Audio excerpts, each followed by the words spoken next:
Bonsoir à tous. J'espère qu'il n'y aura pas trop de coupures parce que j'ai déjà vu une petite notification, ça commence. Coucou Emeline, ça y est, tu es déjà prête? Bonsoir Jennifer. Donc je vois ta demande, je vais lancer le direct. J'espère que vous allez bien et bienvenue sur Nos émotions et nous. Et ce soir, c'est avec Emeline des bébés nageurs. Bonsoir. Enchantée. Ben, enchantée, c'est sûr. Ça va? Ouais, ça va, merci. On s'est eu au téléphone il y a, pouf, je sais plus, 2, 3 mois. Je me Ouais. rappelle plus. Ouais. Voilà, tu étais en Angleterre en formation. Exactement. Ouais, en formation pour les bébés nageurs, justement. Ouais, ouais. Ils ont des méthodes un peu différentes des nôtres. Et du coup, c'était hyper intéressant de découvrir ça, de découvrir ce qui se passe ailleurs pour pouvoir adapter ça chez nous. Ouais, c'est cool. Bah, tu goûtes, tu vas nous en parler un petit peu. C'est Ouais. parfait. Eh ben, écoute, merci d'avoir accepté l'invitation. Je t'avais contacté ou je sais plus. Enfin bon, bref, je crois que c'était suite à un live ou je ne sais plus comment je t'ai rencontré. Oui, je crois que je t'avais écrit un petit mot par Ah, rapport à. c'est toi. Ah oui, c'était. Alors, je t'avais écrit un petit mot par rapport à Perrine parce que je crois que vous aviez fait un live toutes Mais les deux. oui, exactement. Bien sûr qu'on a fait un live ensemble et j'ai son bouquin quelque part par là dans lequel j'ai participé. Je vais aller le chercher, ce serait plus sympa, mais je ne sais pas où il est. Bon, bref, c'est pas grave. Ah, si, il est là. On le voit bien, il est rose. Bah, elle va être contente que je parle d'elle. Voilà, Perrine. Et du coup, oui, j'ai fait plein de petits chapitres, tu vois, avec les fleurs de bac. Donc, tu as bien fait de me contacter. Voilà. Et du coup, voilà, moi, je suis sur les fleurs de bac et sur les émotions. Et on s'est dit toutes les deux que ça pouvait être une bonne occasion d'accompagner voilà, les parents et puis les bébés, les petits. Parce que tu travailles jusqu'à 5 ans, mais tu as plein, plein, plein de casquettes. Donc voilà, tu vas nous faire partager de toutes ces joyeusetés. Et voilà, ici, moi, bon, j'ai préparé quelques fleurs, mais c'est toujours pareil, tu sais, c'est pas forcément une obligation. Et voilà, les gens ne me connaissent pas nécessairement, mais c'est l'occasion aussi de faire découvrir mon travail et puis d'être là en soutien sur l'aspect émotionnel, parce qu'il y a les bébés nageurs, mais il y a aussi tout ce qui va Ouais. être qui va découler de toutes ces émotions. Et puis l'eau, ça représente tellement de choses, hein, Pour les bébés, c'est à la fois un merveilleux souvenir parce que voilà, ils ont ou évidemment. pas. Voilà, c'est ce que j'allais dire, c'est que c'est un merveilleux souvenir de base parce qu'ils ont évolué, ils ont grandi dans un milieu aquatique, mais parfois, une fois qu'on devient terrestre, on a des expériences mauvaises avec l'eau et effectivement, du coup, ça peut mêler plein d'émotions. Ouais, je dis ou pas aussi, Émilie, parce que du coup, il y a aussi des fois des périodes de vie intra-utérines qui sont pas si joyeuses que ça. S'il y a une perte gémellaire ou s'il y a des décès in utero, enfin voilà, il y a plein de circonstances qui font que des fois l'eau est associée de façon très inconsciente à des histoires personnelles qui sont pas toujours évidentes. Alors c'est pas du tout pour culpabiliser la maman, hein, parce qu'elle fait ce qu'elle peut aussi. Des fois elle est pas du tout partie prenante dans cette histoire-là. Et puis des fois elle-même elle est traversée d'émotions. Ouais. Et elle fait aussi ce qu'elle peut dans toutes ces épreuves-là. Et le bébé a forcément une mémoire aussi par rapport à tout ça. Et nous en sommes, nous aussi adultes, aussi témoins dans notre histoire personnelle quand on accompagne aussi nos enfants dans l'eau. C'est pour ça que dans la story, je disais que voilà, c'est une grande aventure et c'est important de pouvoir prendre soin de nos émotions dans ces moments-là. Ouais, ouais, complètement. Non, t'as complètement raison. C'est vrai que c'est finalement un champ très large parce que voilà, dès l'instant qu'on commence à grandir, que ce soit dans le ventre ou même après, voilà, il se passe énormément de choses. Donc voilà, c'est clair que ça va être riche, je pense.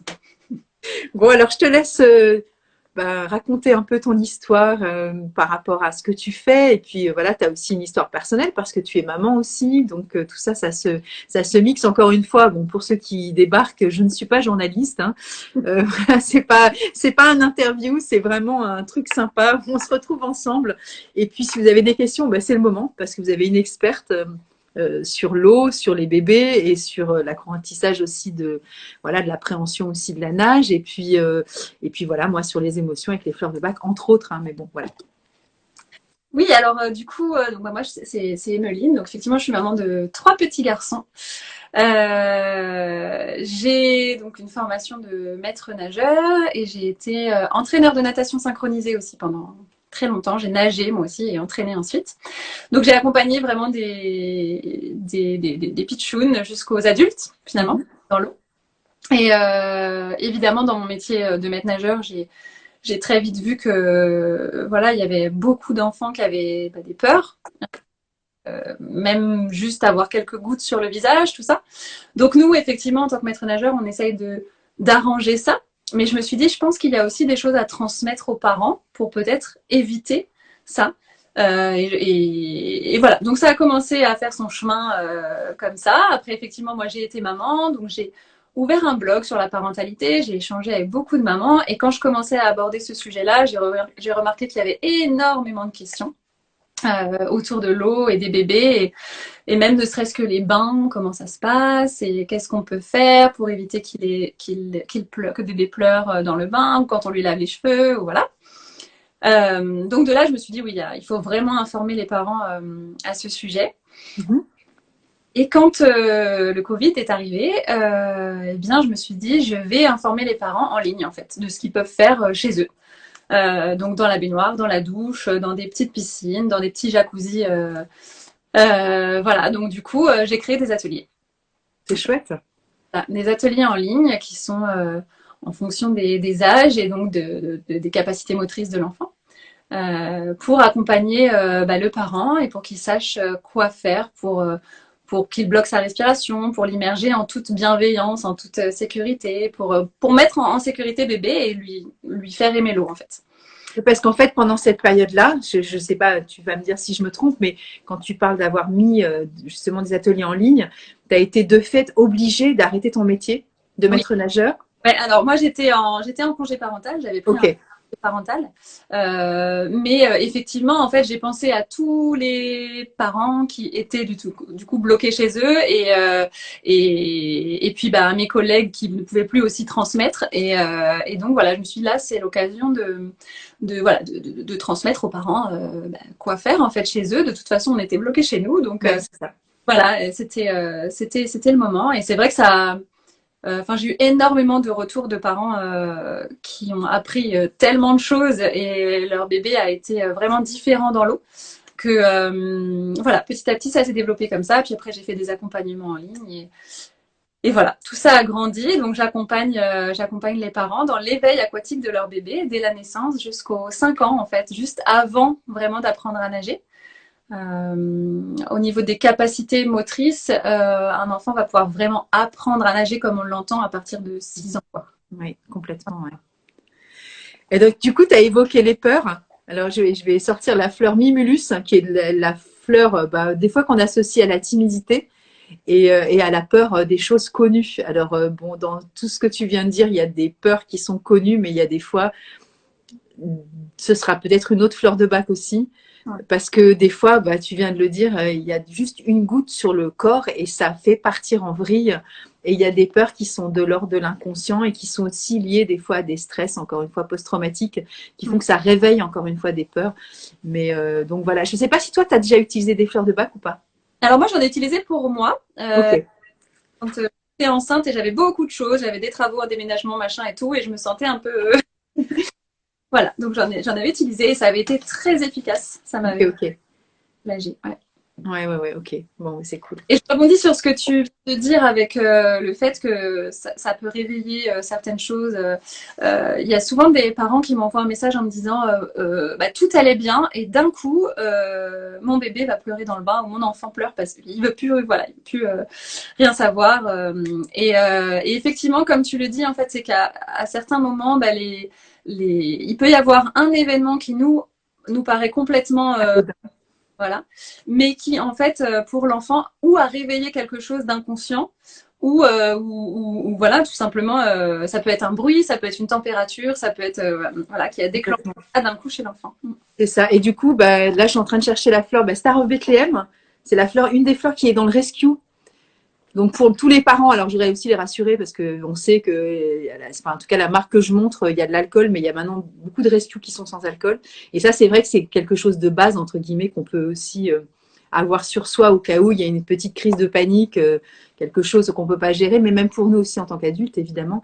Et donc Star of Bethlehem, elle est dedans et ça, elle va s'occuper de tout ce qui est choc dont on est à la fois effectivement, comme tu dis aussi, pas conscience du tout. Donc ça peut être ça. Et puis ce dont tu parles aussi des peurs des fois inconscientes, c'est une autre fleur, c'est Aspen. Donc je les montre quand même, ça donne un peu des petits tips quand même pour ceux qui ont envie.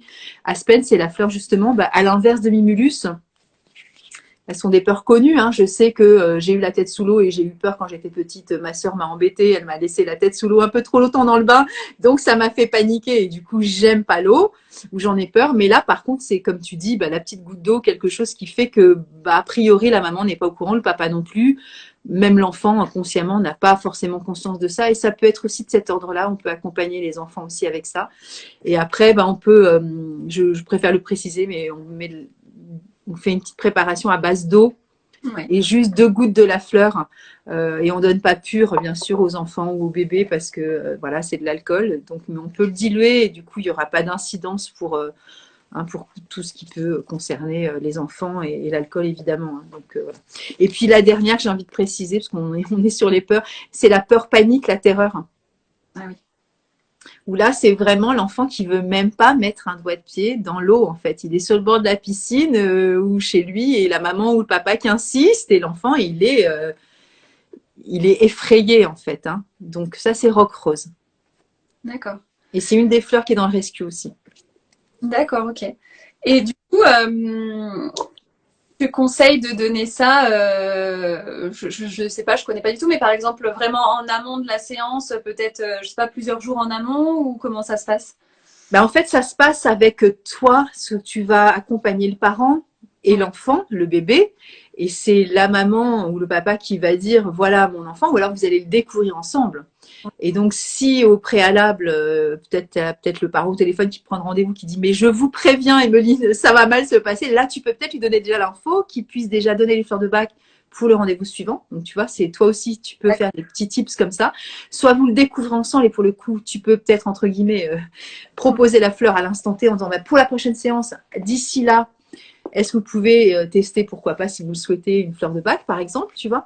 Et puis après, si tu veux prendre le relais, voilà, avec des professionnels dont je fais partie, tu vois, non, mais pour accompagner avec quelque chose qui est un peu plus soutenu, où on va connaître le déroulé de l'histoire du bébé, de l'enfant, de la maman, etc., et de le contexte, voilà.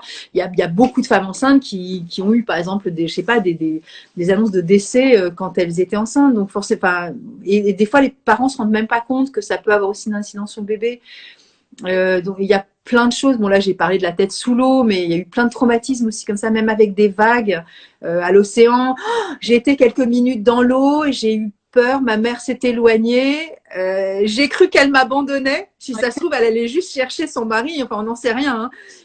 Mais ça, ce sont des choses qui sont engrammées en fait. Et on se rend pas compte. Mais voilà. Donc, bon, t'en connais plein des histoires comme ça, hein, mais Effectivement, mais oui, oui, t'as totalement raison. Et surtout, effectivement, bien dire que parfois, c'est des choses que nous, vraiment, on n'irait pas chercher, en fait. complètement.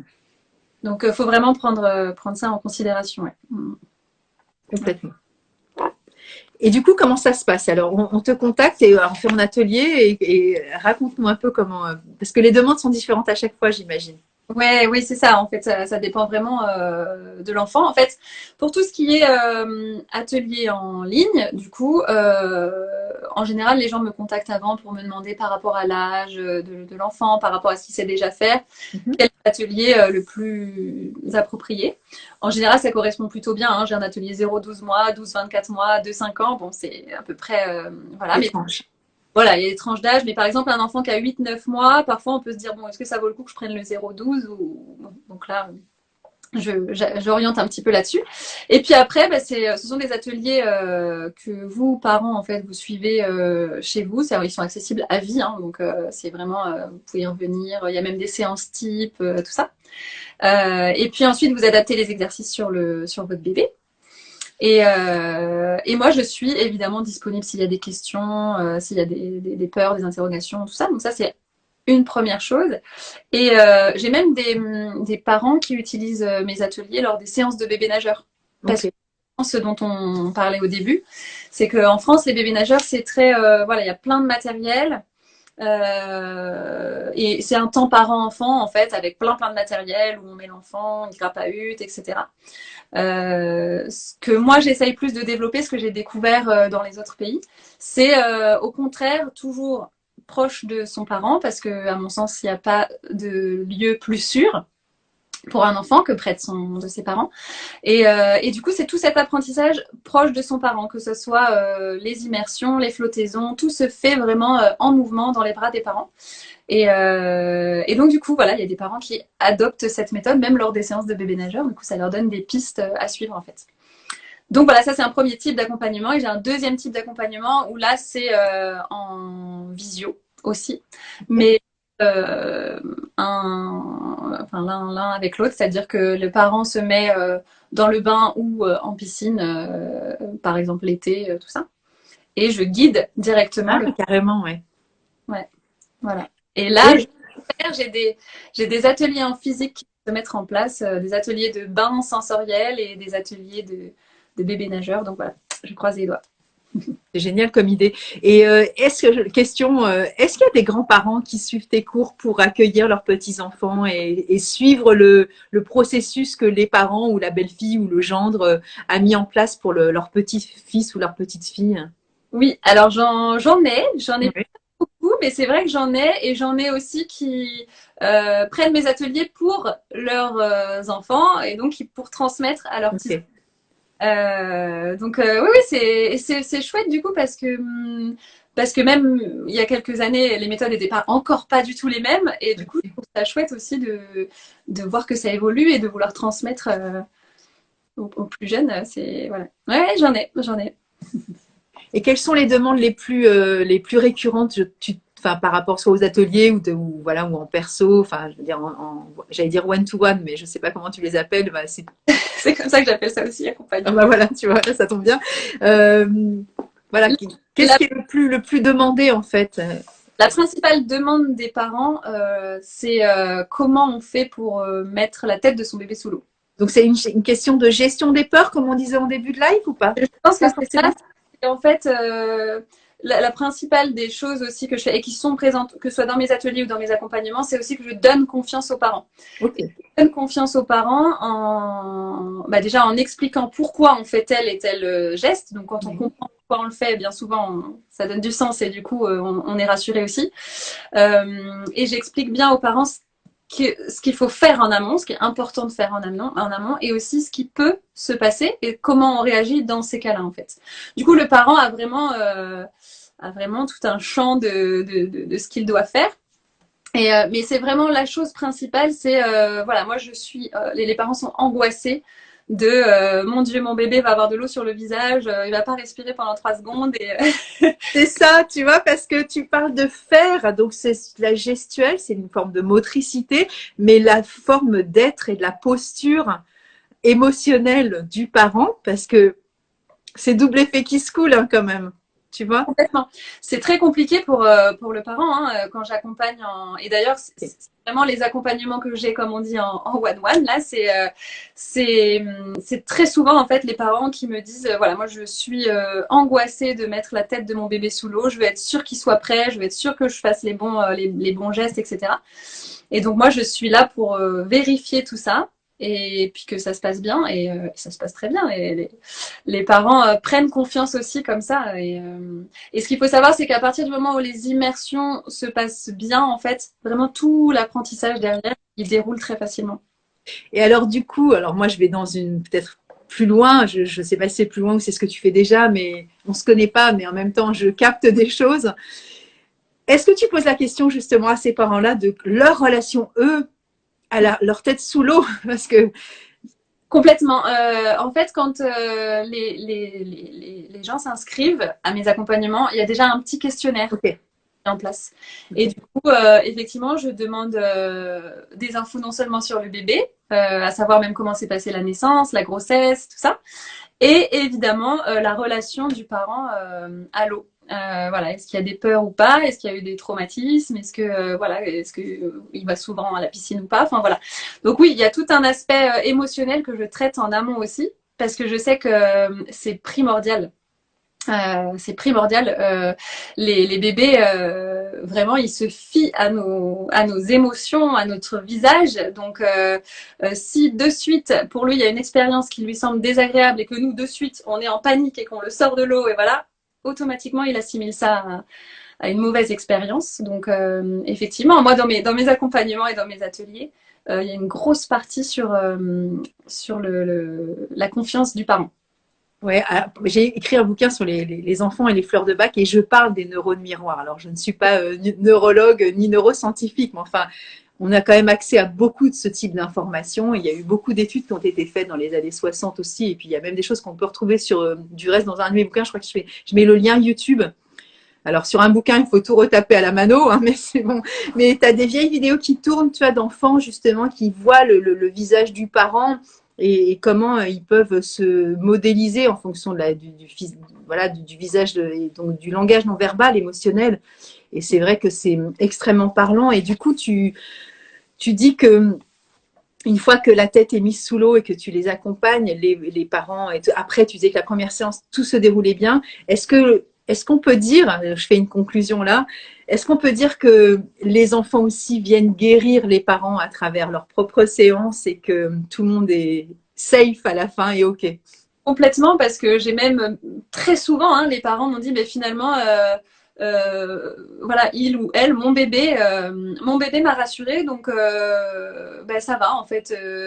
En fait, c'est souvent ce premier cap qui est à passer. Donc là, on va donner confiance aux parents pour qu'ils osent passer ce cap. Mais et en fait, quand ils voient que le bébé, oh, ben, il réagit super bien, qu'il est à l'aise, qu'il est souriant, ben, après ça débloque effectivement les deux finalement. Donc complètement, hein, ouais. Oui, oui, Mélissa, bonsoir. Merci beaucoup. Je l'ai vu la question, je vais en poser, mais c'est parce que je voulais terminer aussi avec ce chapitre-là. Donc, il n'y a pas de souci, je vais l'ouvrir. Mais oui, je vois une petite bulle rouge et je vois la question. Donc, je vais la lire. Donc, mon bébé a 4 mois. Je lui fais couler de l'eau sur le visage avec un petit jouet et elle réagit toujours en tournant la tête paniquée.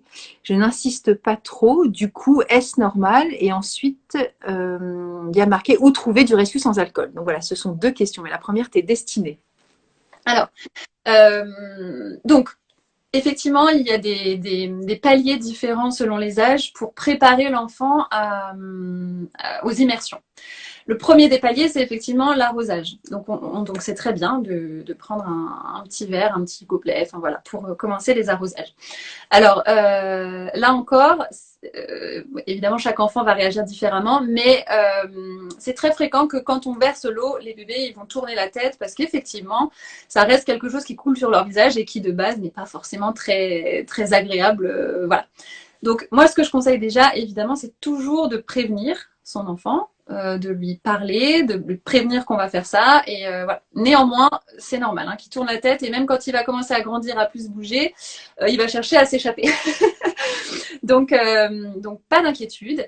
Alors après, Mélissa disait, il est un peu paniqué. Donc ça, c'est un peu difficile aussi quand moi je vois pas l'enfant parce que c'est peut-être que pour Mélissa c'est paniqué et peut-être que pour moi ça ne le sera pas. Donc c'est voilà, ce qu'il faut voir surtout c'est si une fois que l'eau a été versée, est-ce que ce sont des gros pleurs derrière ou est-ce que c'est juste que bon ça a fait un peu la grimace, ça chouinaille et puis on passe à autre chose. Voilà, c'est ça qu'il faut essayer de déterminer. Si ce sont des gros pleurs, effectivement on va pas le refaire tout de suite. On va essayer de redonner confiance à l'enfant. Donc ça peut être ou en prenant un bain avec, ou en prenant une douche avec, ou voilà, toujours près de soi. Voilà, je vois du coup Mélissa qui dit pas du tout de pleurs, non. Donc à mon sens, c'est pas, c'est une réaction qui est normale chez les petits bébés. Faut pas hésiter à le refaire à chaque séance, sans que ce soit toujours la cascade sur la tête, hein, mais voilà, toujours mouiller un petit peu. Après, ce qu'on peut, ce que 4 mois, il a bébé, le bébé, c'est ça? Oui, c'est ça.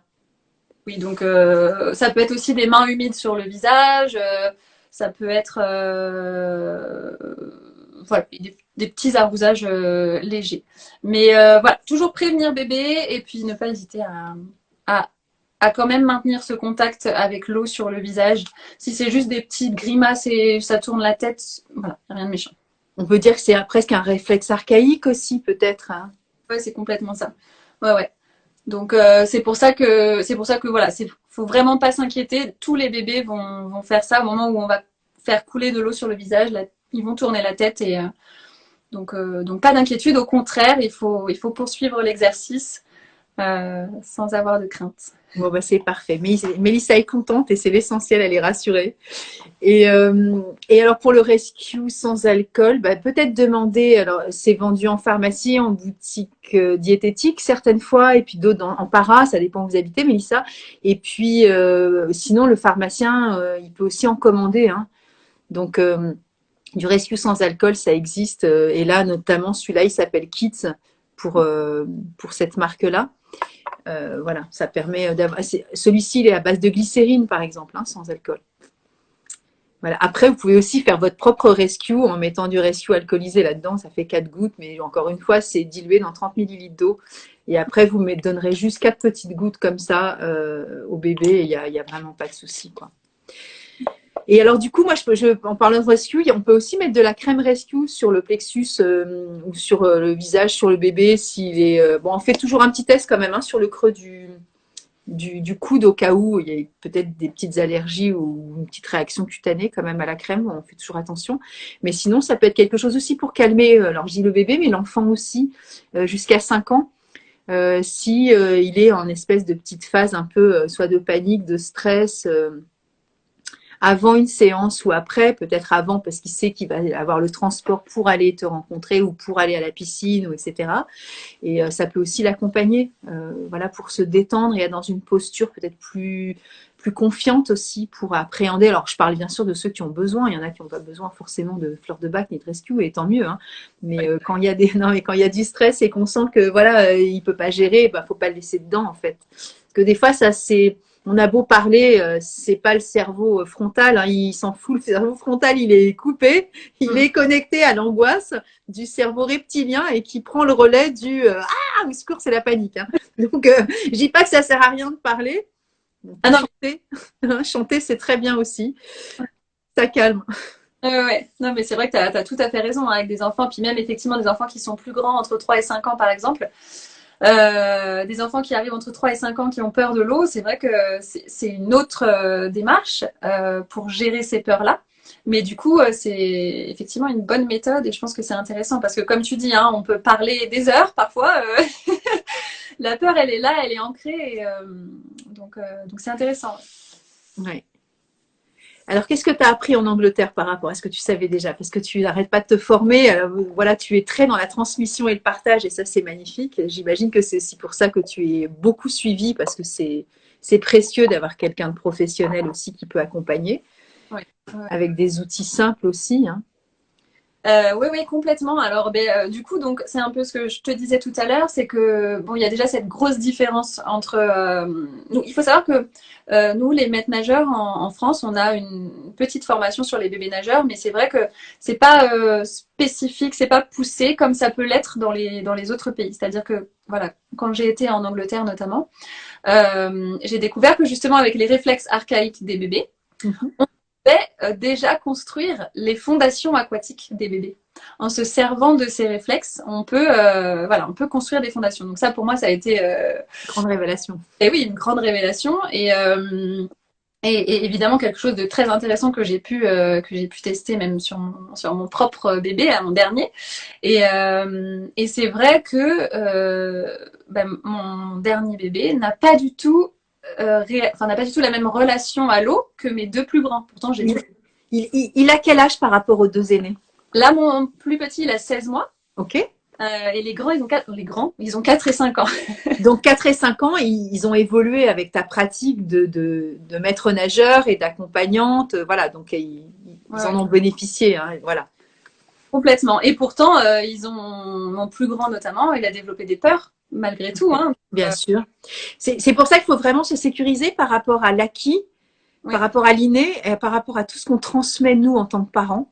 il y a aussi, bon, toi tu es maman de 3 enfants, moi aussi, et on voit bien quand on a différents enfants issus de la même famille ou peu importe, en tout cas de la même sécurité émotionnelle, ils arrivent avec leur histoire perso. Complètement. Ouais. Et on se dit, bah non, ils arrivent pas, ils ont la même mère et les mêmes aïeux, oui, non, mais ils ont leur histoire de vie personnelle, d'incarnation d'âme, avec leur personnalité. Et Ouais. ça, c'est un truc de dingue. Ah oui, C'est oui, leur histoire. Et on prend avec. exactement. Mais c'est vrai que c'est vraiment presque magique à voir, quoi, parce que c'est incroyable. Et effectivement, 3 enfants qui vivent, qui grandissent de la même façon vont être complètement différents. Ils vont avoir des réactions différentes. Ben oui, parce que effectivement, c'est ancré, quoi. Et donc, ton petit dernier, Et il a évolué pas avec ses 2 frères suite à la formation que tu as faite. Est-ce que tu as pu initier aussi chez lui? voilà, du coup, j'ai fait son éveil aquatique d'une façon un petit peu différente. Déjà, je l'ai fait à la maison, chose que j'avais pas forcément fait avec les plus grands. Je Mhm. veux dire classique dans le bain, voilà, mais moins que mon petit dernier. Le petit dernier, par exemple, j'ai pris mon bain avec. C'est des choses, mais j'ai pris mon bain avec dès son premier mois, quoi. Donc vraiment, il y a déjà des choses différentes qui se passent. Les plus grands, j'avais pris des douches, mais jamais forcément de bain. On n'a pas forcément fait. Et puis voilà, se servir de ces réflexes pour construire les fondations. Et c'est vrai que très vite, en fait, il a su bloquer sa respiration. À 7 ou 8 mois, il savait bloquer sa respiration. Pour moi, c'était, même en tant que maître nageur, hein, pour moi, c'était, je me dis, c'est pas possible. Il y avait, oui, le réflexe d'apnée, mais une fois qu'on le perdait, pour moi, fallait attendre encore, mais non. Il y a tout cet équilibre qu'il a dans l'eau. Quand on flotte sur le ventre, sur le dos, tout ça, il a un équilibre qui est vraiment différent. Enfin voilà, du coup, ça a vraiment été toutes ces connaissances que j'ai eues là en Angleterre et aux États-Unis. Ça a été une vraie révélation sur la façon d'amener justement l'apprentissage en fait. Et le fait aussi que voilà, tout se fasse dans les bras des parents. Nous, très vite, ok, bon, 1, 2 séances dans les bras, puis après, on cherche à écarter bébé pour qu'il aille faire ses Son expériences. expérience. Voilà. Sauf que, en fait, plus on le garde vers soi, alors évidemment, à un moment donné, pour qu'il flotte et qu'il nage, il va falloir l'écarter, mais plus on le garde vers soi, plus on lui fait sentir les mouvements de l'eau proche de soi, plus il va être sécurisé. Et donc, du coup, plus ça sera facile ensuite de l'écarter. Ouais, j'ai des images qui me reviennent de moi, justement, et mes enfants dans le bain, parce que pour le coup, et tu as parlé d'une douche, c'est vachement intéressant parce que tous les parents n'ont pas de bain. Et c'est vrai que ça facilite énormément aussi les choses Ouais, d'avoir un espace, même si c'est une petite baignoire sabot, mais ouais. être immergé le corps dans l'eau, c'est pas la même chose qu'une douche, hein. Non, non, complètement. Et tout le monde n'a pas de piscine non plus à proximité. Je parle de piscine municipale. Déjà, il fait froid, il y a du bruit. Enfin, c'est très anxiogène par rapport à une maison qui est plus humide, qui est plus cocooning, plus feutrée. On peut tamiser les lumières. Enfin, j'imagine que c'est ton travail, quoi. Enfin, je me mets dans la posture, mais en même temps, voilà, c'est du bon sens aussi. Mais tout ça, ça favorise aussi, comme tu parlais de sécurité. Ouais. Euh, Complètement, et c'est pour ça que j'invite vraiment les parents dès le plus jeune âge hein, à prendre des bains avec leur bébé pour garder ce contact peau à peau qui est très rassurant. D'ailleurs, c'est très fréquent que lors de mes accompagnements, j'ai des bébés qui s'endorment sur leurs bah parents oui, évidemment, au maximum de leur sécurité. complètement. C'est génial. Donc du coup, voilà, j'invite vraiment les gens à ça, même des douches en peau à peau, tout ça.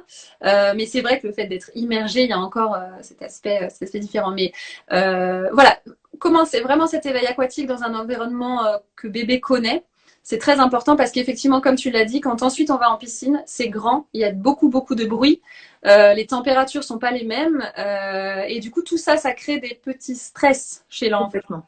qu'il le montre ou pas, hein, mais quoi qu'il arrive, ils sont là. Et donc, du coup, s'il a été bien sécurisé en amont, dans la maison, dans les bras de papa-maman, cette transition-là, c'est vrai qu'elle se passe bien. Ouais, c'est important de le préciser parce que c'est vraiment des conditions complètement différentes, hein. Oui, oui, oui, ouais, vraiment. Et c'est vrai que parfois, on va se dire, mais pourtant, il adore le bain, je comprends pas pourquoi dans la piscine. Ben oui, parce que vraiment, c'est complètement différent. Comme la mer va être différente. Ouais, la mer est différente, exactement. Puis il y a les éléments de la nature. Voilà, c'est différent. Il y a de la mer qui bouge, il y a des océans ça bouge beaucoup avec des vagues. Il y a des odeurs, il y a des fragrances. Le goût de l'eau aussi est différente. Complètement. Et puis la piscine, ben, enfin, personnellement, moi j'adore l'eau, j'ai pas de souci, mais c'est très anxiogène. On dit aussi aux enfants, ne cours pas, tu vas te casser la figure. Enfin, ça réverbe énormément, il y a énormément de bruit. Il y a l'odeur de l'eau de Javel aussi, tout ça c'est particulier quand même. Hein. Oui, complètement. Pour les bébés, tout ça, c'est lors d'une première fois en piscine, il faut vraiment prendre en compte que tout ça, c'est énormément d'informations à gérer. Ouais. Et qu'est-ce que tu auras envie de transmettre là du coup ce soir par rapport à toute ton activité et tout ce que tu peux donner pour les parents, pour les enfants. Il n'y a pas d'âge pour réapprendre aussi à Alors, se connecter à l'eau. Enfin voilà. complètement. C'est vrai que je dis toujours, voilà, commencer le plus tôt possible. Néanmoins, si le plus tôt possible c'est 3 ans, et ben c'est 3 ans. C'est très bien. En fait, dès l'instant qu'on commence à prendre connaissance de ce que je suis en train de vous dire, il faut démarrer. Voilà, tout Ouais. simplement. Même si c'est à 3 ans, 4 ans, 5 ans, c'est pas grave. En fait, l'idée, c'est que c'est primordial que le parent soit formé et informé pour pouvoir mettre en sécurité son enfant et pour pouvoir lui transmettre l'amour de l'eau qu'il va garder toute sa vie. Parce qu'on le sait, hein, ceux qui ont peur de l'eau, ils en souffrent énormément. Donc voilà, plus on est formé en tant que parent, ben, plus on va savoir comment accompagner son enfant. Et du coup, ce sont des enfants qui seront, même s'ils sont pas à l'aise dans l'eau, le but c'est pas d'en faire des grands nageurs, mais juste qu'ils apprécient l'élément et c'est vraiment un élément dans lequel après, même il y a des séances de relaxation aquatique, tout ça, où vraiment on peut se laisser complètement aller. Et voilà, je pense que quand on développe cet amour de l'eau, après, c'est un élément qui peut être où on peut se reconnecter. Donc, je pense que c'est aider en fait vraiment, vraiment son enfant, non seulement d'un point de vue sécurité, mais d'un point de vue affectif finalement. Complètement. Et du coup, tu parles aussi de ces adultes qui ont peur de l'eau. Et moi, j'ai connu des adultes qui ne savaient pas nager et qui en étaient encore terrorisés à des âges extrêmement avancés. Hein. Et du coup, tu as des confrères ou des consoeurs où, quand il y a des gros blocages de la part du parent, qui lui, bah, forcément, il va faire ce geste magnifique pour son enfant il va te rencontrer. Est-ce que tu vas faire le relais en lui proposant éventuellement, sans faire la psy, mais de dire, vous pourriez faire des séances aussi il y a des gens en soutien qui font des adultes nageurs, c'est pas des bébés nageurs, mais voilà. Les cours d'aquaphobie, souvent. Ouais, ça existe. Et, Hein. ouais, ça existe effectivement. Et, voilà, quand je décèle que la peur, elle est vraiment trop grande chez le parent, que du coup l'enfant va même le sentir dans les mains, parce qu'il faut savoir que voilà, quand on est dans l'eau avec bébé, ça doit être un soutien très léger, très voilà, pour qu'il sente aussi cette flottaison.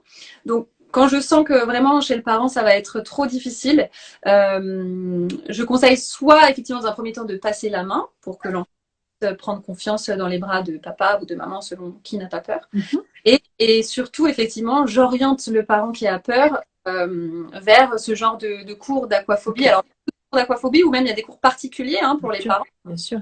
avec des maîtres nageurs qui sont spécialisés là-dedans et qui vont accompagner le parent. Et ce sont vraiment souvent, en tant qu'adulte, on a un peu peur aussi d'aller dans ce genre de cours. On se dit, je vais être ridicule. Oui, on a honte. Voilà, Parce on a. que, hein, voilà, complètement. Et vraiment, les maîtres nageurs sont pour le coup formés à ça. Et au contraire, vraiment pour un maître nageur, c'est très gratifiant Bien sûr.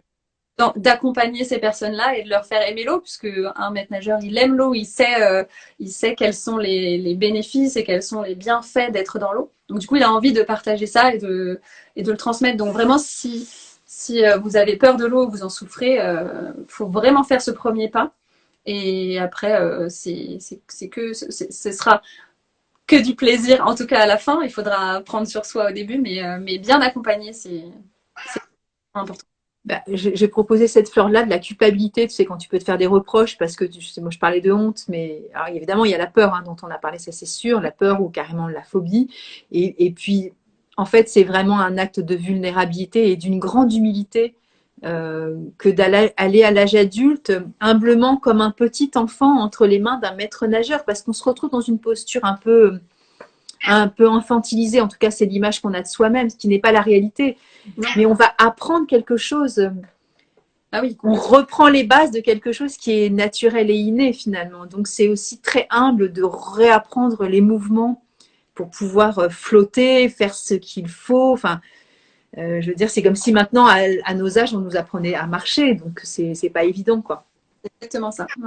Donc c'est magnifique et c'est beau de pouvoir faire ce chemin aussi, quel que soit l'âge, hein, finalement. Oui, oui, ouais, complètement. Complètement. Non, non, c'est vraiment quelque chose que je conseille et encore plus quand on a un enfant, justement pour éviter de lui transmettre ça. Hein. Quand on en souffre en tant qu'adulte, on n'a pas envie que son enfant souffre de la même chose. Donc, donc voilà, c'est vrai que c'est un joli pas à faire pour soi et pour son enfant. Hein. Et du coup, comment les gens te trouvent, Emeline? Parce que c'est écrit bébé nageur, mais moi, dans l'image que j'ai du bébé nageur, c'est ce que j'ai fait faire pour mes enfants. Ouais. Mais c'est, voilà, tu vas avoir 6 ans, tu vas aller dans la piscine et je t'accompagne et c'est le mercredi de 14h à 15h, quoi. Alors que c'est pas que ce que tu fais du tout. Non, pas du tout. Donc, ça peut, entre guillemets, induire en erreur. Hein. Ouais. Ce qui est une bonne erreur parce que c'est une bonne surprise. Mais je veux dire, c'est pas le cours de pistoche, quoi, que tu es en train de proposer, en fait, tu vois. Non, non, non, non, pas du tout. Euh, bah, du coup, alors, j'ai un blog sur lequel les gens peuvent me trouver, où du coup, je vais écrire pas mal d'articles à ce sujet-là. Et voilà, donc ça s'appelle lesbébénageurs.com, tout simplement. Mais du coup, au départ, ils viennent te voir dans le blog lesbébénageurs.com parce qu'ils se disent, allez, mon môme va être en âge de... Du coup, maintenant, tu n'as pas du tout le même cible ou le même public qui viennent te voir. Comment ils ont découvert du bébé nageur à ce que tu fais maintenant, parce que c'est extrêmement varié et large. Ouais, alors bébé nageur, c'est de normalement, si on parle des piscines municipales, par exemple, les Oui, bébés nageurs, c'est entre 6 mois et 3 ans. d'accord. Du coup, effectivement, quand les gens viennent, bah, ils s'attendent, voilà, à trouver des infos sur bébé et l'eau, voilà. Alors après, il y a aussi beaucoup sur mes réseaux, du coup, où je fais plein de vidéos sur tout ce qu'il est possible de faire avec son bébé et quelles sont les méthodes à appliquer, voilà. Donc c'est principalement comme ça, en finalité, que les gens voient un petit peu mes méthodes. Et puis, alors du coup, derrière, j'ai souvent beaucoup de questions. J'échange beaucoup aussi avec les parents qui me suivent. Et c'est comme ça ensuite que les gens prennent ou des ateliers en ligne ou des accompagnements pour aller plus loin, en fait, dans l'apprentissage, la méthode et pour se former eux-mêmes sur En fait, moi, ce que je prône vraiment, c'est pas apprendre à nager, c'est apprendre à se sauver. Ok. Voilà. Donc, c'est l'autonomie. C'est voilà, au maximum l'autonomie, l'indépendance, c'est apprendre à s'agripper pour se sortir de l'eau, c'est apprendre à flotter, c'est apprendre à s'immerger. Et puis bien sûr, tout ça se fait dans le but d'aimer l'eau, en fait, de développer son amour de l'eau.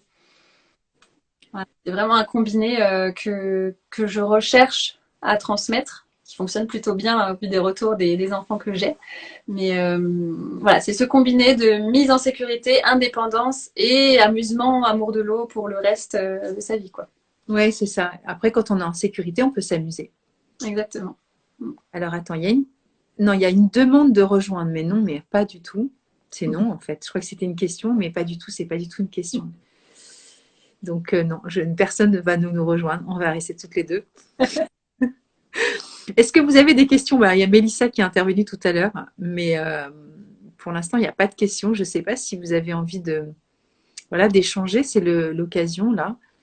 Non, je crois qu'il n'y a pas. De toute façon, après, vraiment, s'il y a des questions qui arrivent, il ne faut pas hésiter à me contacter voilà, sur Instagram, un petit message et j'y réponds avec grand plaisir toujours. Et ça arrive aussi des fois que tu aies plusieurs membres de la même famille Oui, sur ces âges-là aussi, oui. alors même finalement pas que sur ces âges-là, puisque l'année c'est à l'été dernier. Donc c'est souvent pendant l'été, j'ai pas mal d'accompagnement en piscine, puisque les gens qui sont en vacances, par exemple, ils vont Okay. me prendre des séances pendant qu'ils sont en vacances. En finalité, on fait une séance en visio. Donc parfois, je donne des cours à des gens qui sont en Grèce, qui sont au Mexique, qui sont là, c'est assez rigolo. Et là, effectivement, l'été dernier, j'ai eu un petit garçon et sa maman derrière. Donc oui, effectivement, ça arrive que j'ai le frère, la sœur, ou même parfois du coup pas des âges. Ça va être plus de l'apprentissage, pas de l'apprentissage, du perfectionnement par exemple. Pour la maman en l'occurrence, c'était du perfectionnement. Mais voilà, donc finalité, j'adapte, hein, puisque à la base c'est pas ce que je fais, en tout cas sur bébé nageur. Mais je suis en capacité de le faire. Donc quand on me demande, voilà, quand on a l'envie en tout cas d'aller plus loin et de progresser, je réponds présente toujours. Et ça peut se faire sur combien de séances, du coup, en règle générale? Alors, là, donc ça va vraiment pour le coup dépendre des âges, comme des âges et de ce qui est ancré, hein, comme on parlait tout à l'heure, c'est qu'il y a des bébés pour qui ça va vraiment dérouler, et puis d'autres, tout de suite, ça va être compliqué, il va y avoir vraiment quelque chose à dénouer. En général, si c'est des séances dans le bain, hein, je fais des séances dans le bain de 3 semaines de vie à 6 mois, ça va être 5 ou 7 séances. Selon... Et donc l'objectif, hein, à la fin des séances, c'est d'avoir vu les positions sur le ventre, sur le dos, d'avoir fait des immersions, d'avoir préparé bébé à l'immersion, d'avoir fait des immersions, commencer à, comme on en parlait tout à l'heure par rapport aux réflexes archaïques, eh bien, commencer à fonder les bases aquatiques. Et après, quand c'est des bébés un petit peu plus grands, donc à partir de 9, 10 mois, où là, du coup, on peut aller vraiment chercher ou des flottaisons guidées ou des flottaisons entre papa et maman. On peut aller chercher le fait de s'agripper. Enfin, il y a plusieurs petites choses. Oui, c'est entre 7 et 10 séances. Et en général, les séances, c'est combien? 20 minutes, une demi-heure? 20 minutes, ouais. 20 minutes, hein? Ok. Et comme c'est du cours particulier, finalement, c'est très intense pour le bébé. Très intense. Donc même parfois, les séances de bain, quand ce sont des bébés de 3 semaines ou d'un mois, ils sont claqués. Enfin. Ça dure 5-10 minutes et ça suffit. Hein, ouais. Ouais, c'est sûr. C'est très intense. Et puis l'eau monopolise énormément d'énergie et puis de muscles. Enfin, on a besoin d'être présent à soi-même, quoi. Ah oui, complètement. Tout est en action, même si c'est très relaxant, très justement parfois le fait de se relaxer, ça fatigue aussi. Donc oui, non, c'est très prenant pour les bébés. Ouais. Après, oui, on peut se relaxer et dormir, mais quand on a les mains du papa ou de la maman, voilà, du parent qui est là pour nous accueillir, sinon c'est dangereux. Hein. Oui, non, on laisse pas un bébé dormir dans l'eau.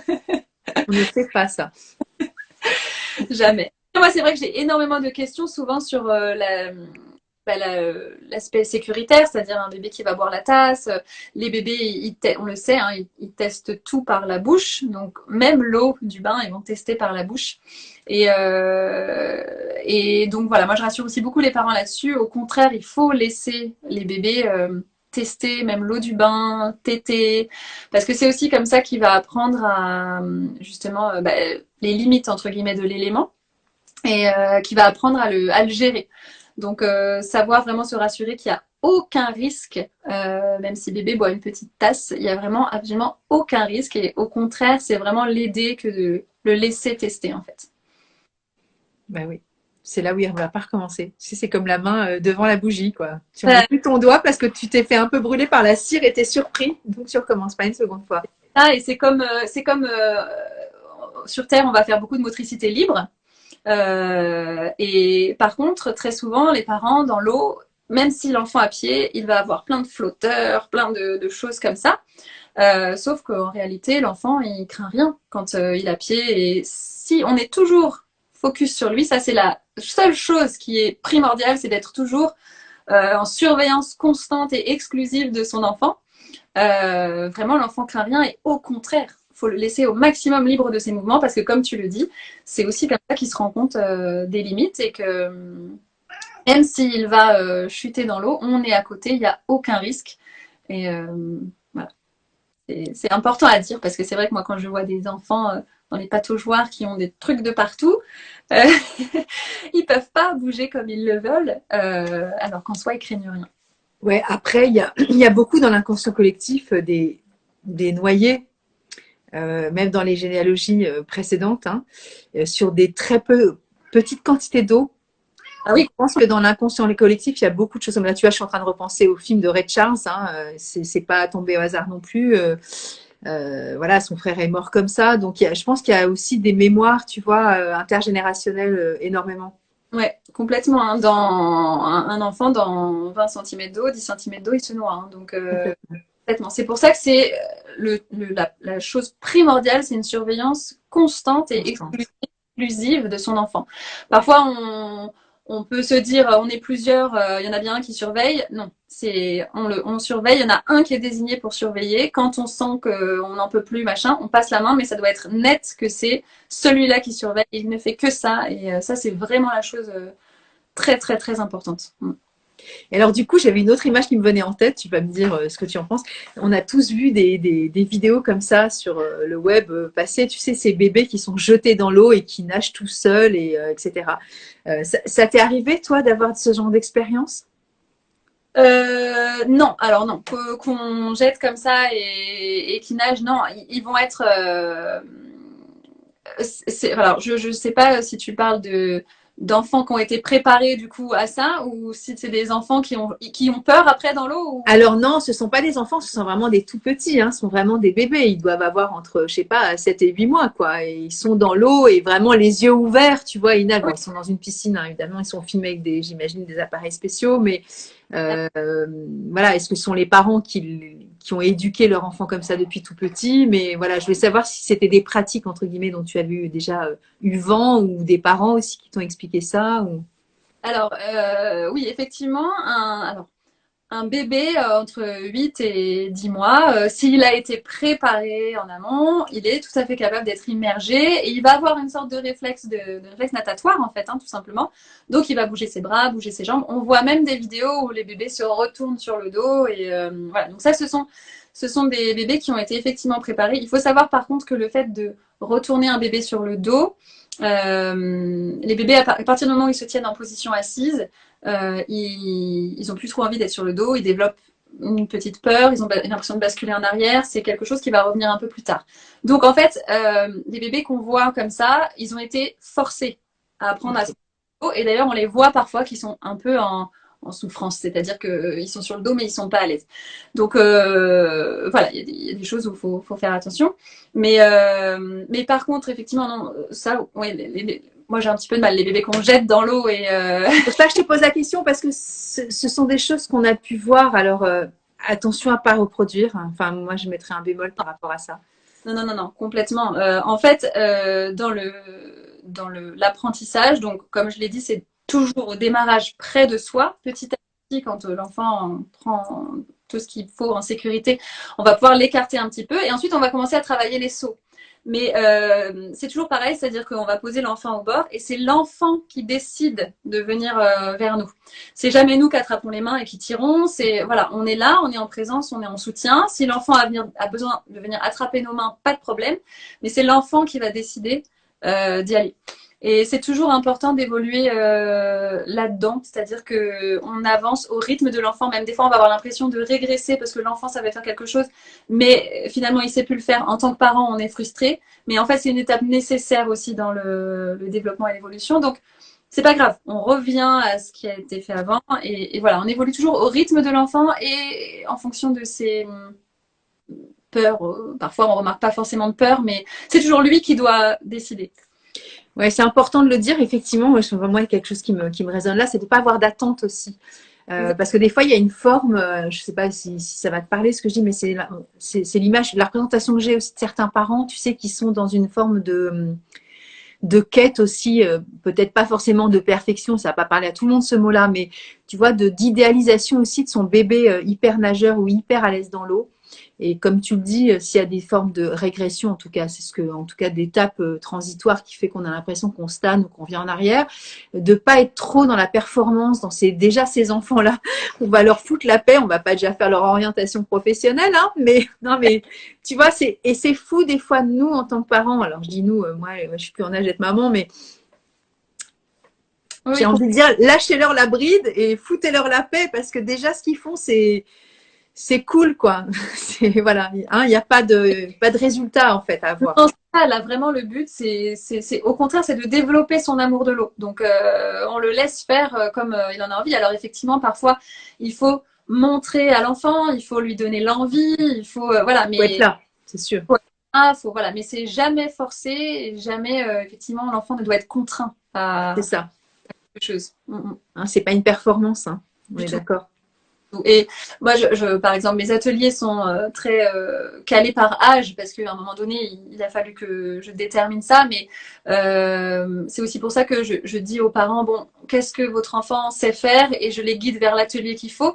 Parce qu'en finalité, il y a des enfants qui vont savoir à la fin de l'atelier 12 mois, ils vont déjà savoir faire le 18 mois. Et puis d'autres, à la fin du 24 mois, ils ne sauront pas encore faire. Mais c'est pas grave en fait. C'est Bien parce sûr. c'est l'évolution de l'enfant. Vous, en tant que parent, vous savez ce qu'il faut faire, du coup, grâce à la formation. Et donc, vous savez accompagner l'enfant par rapport à son rythme à lui.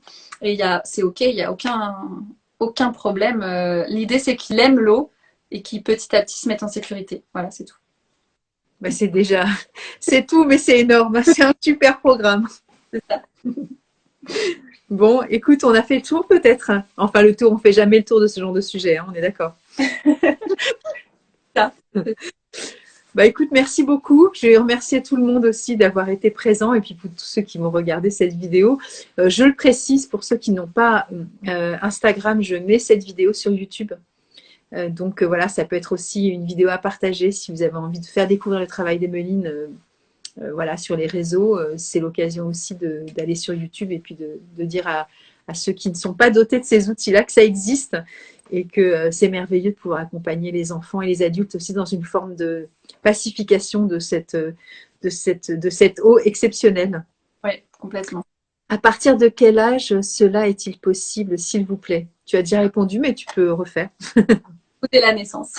Voilà, dès la naissance. C'est parfait. Merci beaucoup à toi, en tout cas, Nathalie.